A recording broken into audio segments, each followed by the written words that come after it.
Es una locura. El ritmo de las calles ofrece distintas culturas, distintos ambientes. Y al ritmo del asfalto, desde los años 70, se convirtió en el escenario perfecto para bailar.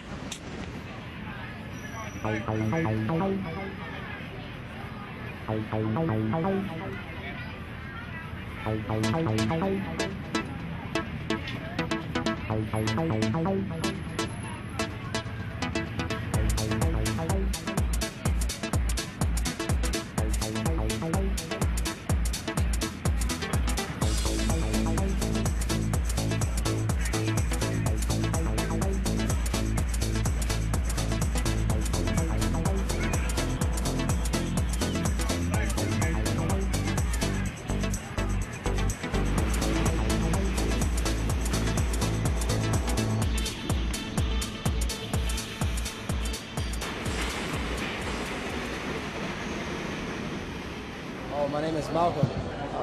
I've been dancing since I was 5 years old. Oh, really? So, you know, it's like, I mean, doing street performing is cool, but then after a while, you know, you get kind of tired because you've been doing it for so long and you're still in the same place, you know what I mean? Our family, you know, the guys that were older than us showed us how to dance, and then we learned how to do it down here. Yeah, we dance in other places, you know, other places all around New York, sometimes in Boston, Washington, D.C. Oh, really? Yeah. But that's on our own. It's not like somebody take us out there to do something, you know. That's doing everything on our own. Performing?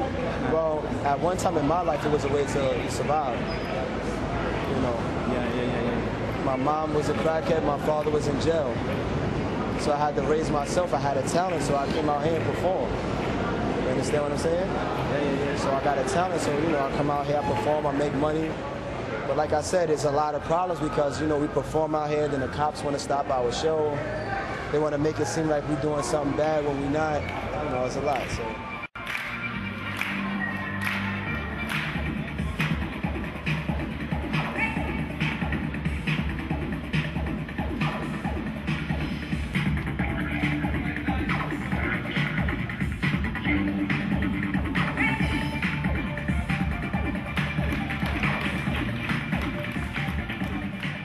Los B-Boys se enfrentan cotidianamente con la dura realidad de la calle. El breakdance para muchos se ha convertido en una alternativa de vida que los aleja de la violencia y les da la posibilidad de sentirse parte de una comunidad y de expresarse de una forma creativa. Vengan conmigo a Ecatepec para escuchar qué tienen que decir sobre las danzas de asfalto los jóvenes de una de las ciudades más grandes del mundo.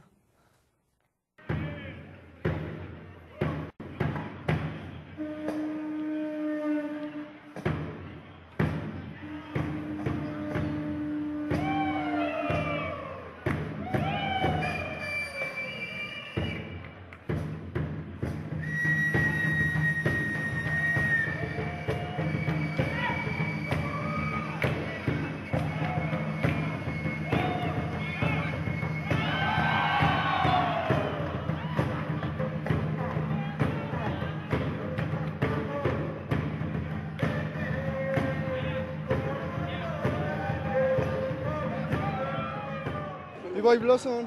B-Boy Blossom, punto medio, Ecatepec, Ciudad Azteca, Jardín de Santa Clara.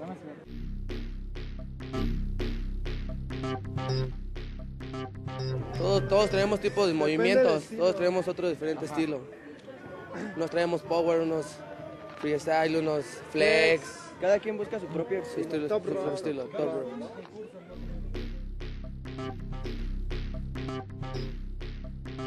Claro, sí. Ahí es muy diferente, ahí es pues es otro estilo más puro más rock. Baile, van al ritmo de la música y ellos creen que la acrobacia no es tan importante, pero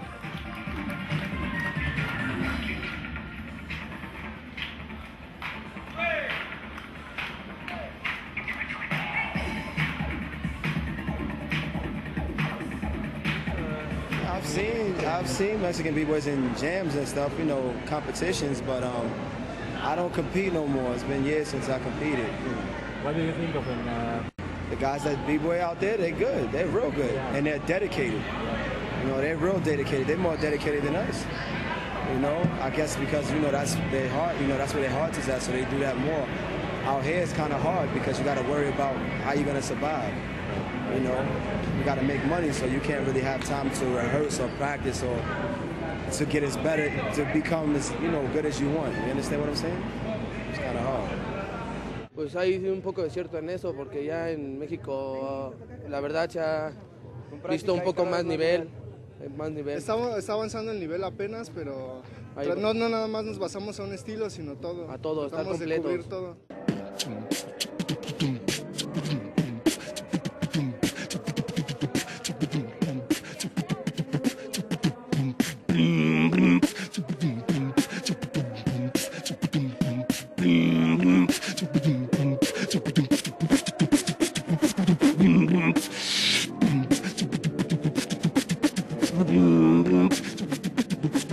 Aprendimos así en la calle, no tenemos escuela, desde chavitos empezamos a bailar, eso es todo, nada más. Nos gusta y es lo que hacemos.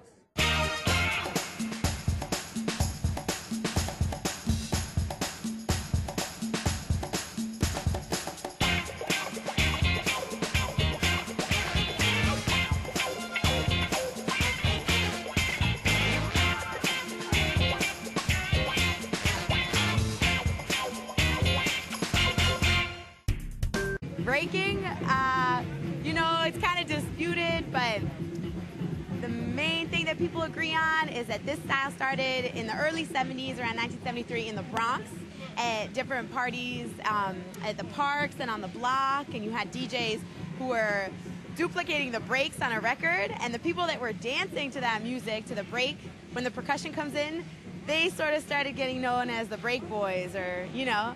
Bueno, pues nos llega por medio de una película que se llama Flashdance, ¿sí? Aunque hay otra versión que dicen que por medio de la película Breakingz, pero no, nos llega por medio de Flashdance, es donde salen un grupo muy conocido que se llama el Rocksteady Crew de Nueva York y los New York City Breakers, y es de ahí donde nosotros, mi grupo toma el nombre de NEZACITY Breakers o New York City Breakers. Es nuestro nombre original desde hace 25 años. ¿Sí? Ahorita nada más somos 3 los que estamos bailando de los NEZACITY Breakers, que somos la vieja escuela, y entran los nuevos ahorita que, como ves, ustedes la nueva escuela, la nueva ola del breakdance, ya con más cosas, más extremo todo ya.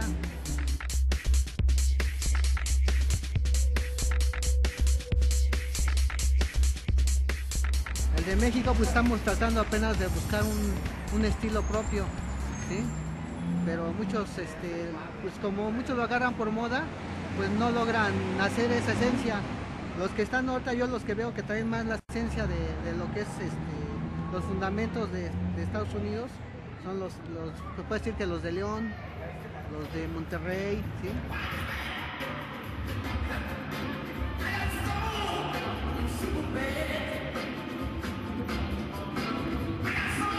De regresar igual, ¿sí? Porque aquí estábamos agarrando un estilo como que quitándole un poco más el baile, estamos perdiendo la esencia del baile, ¿sí?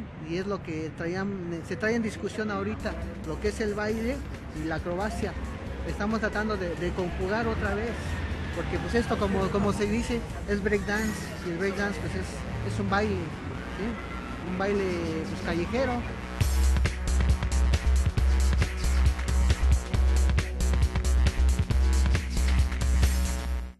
About the African diaspora, we're talking about, you know, Latino and African Americans, the culture, our heritage embedded within hip hop. So these characteristics are still very clear in regards to our heritage here in America, as well as our homelands. And so you'll see some of these traditions of embedded in hip hop in that way. And so I think. So that's pretty obvious. I mean, well, you know, some people don't know about that, but it's really confidence, learning to be quick with your mind, you know, to think on your feet, to understand that structure is not a guideline, it's a guideline. You know what I mean? And so these are to me the characteristics of the breaker, the hip-hop dancer, the house dancer, the popper, the locker, you know, all those things all those dance styles embody the ideal of progression and change, and the right to have a voice.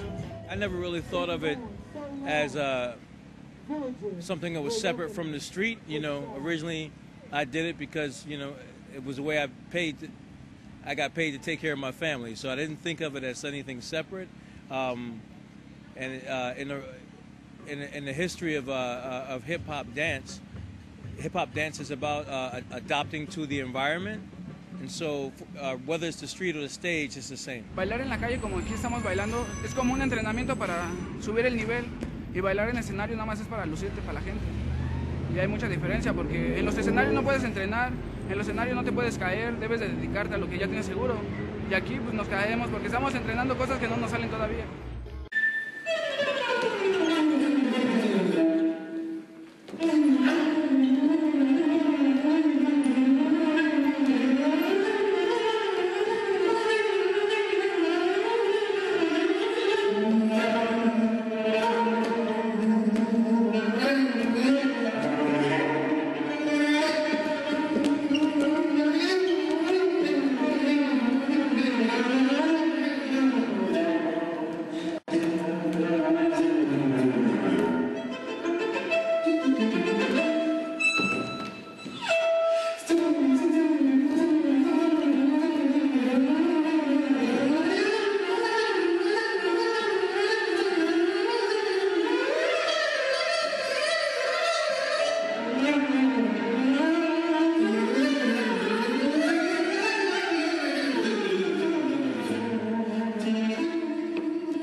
¿Qué futuro tienen las danzas callejeras para la gente que las practica? The future is here forever. As it evolves, you know, it's basically a dance future of origin of B-boys and B-girls expanding to different horizons because it's all urban based. So, in other words, let me just rephrase that. You're going to see a mixture of a lot of different elements of different dance styles or so-called documented art forms integrated within the dance, and that's what Randy Harris Pure Movement has been doing for as long as I remember being with the company.